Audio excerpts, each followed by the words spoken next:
కాకుల గురించి తెలియని వాళ్ళు ఎవరు ఉన్నారు పిల్లలు? కాకుల గురించి ఎవరికైనా తెలీదా? అందరికీ తెలుసు కాకుల గురించి, అవునా? జాగ్రత్తగా గమనించండి. దేవుడు వాటి గురించి అంటున్నాడు, అవి రేపటి గురించి కంగారు పడవు, భవిష్యత్తు గురించి కంగారు పడవు, అవి విత్తవు కోయవు, వాటిని ఏమి సమకూర్చుకోవు. అవి ఎక్కడ ఉంటే అక్కడికి, ఎక్కడ వెళ్తే అక్కడికి దేవుడు కావలసిన వాటిని సమకూరుస్తాడు. జాగ్రత్తగా గమనించండి. ఈరోజు మీరు అనుకున్నారా? ఈరోజు దేవుని యొక్క ఆశీర్వాదం మీ ఎదుగు వస్తుందని మీరు అనుకున్నారా? అనుకోవాలా? నేను అనుకున్నానా? అనుకోవాలా? భాస్కర్ అనుకున్నారా? అనుకోవాలా? నేను రేపు అనుకున్నాను.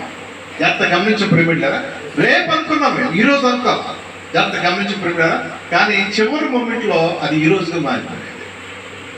మనం ఆశపడతాం, మనం కోరుకుంటాము, పలానా సమయంలో పలానా టైంలో జరగాలని అనుకుంటాము, కానీ జరిగేది మాత్రము దేవుడు నిర్ణయించిన సమయంలోనే జరుగుతుంది.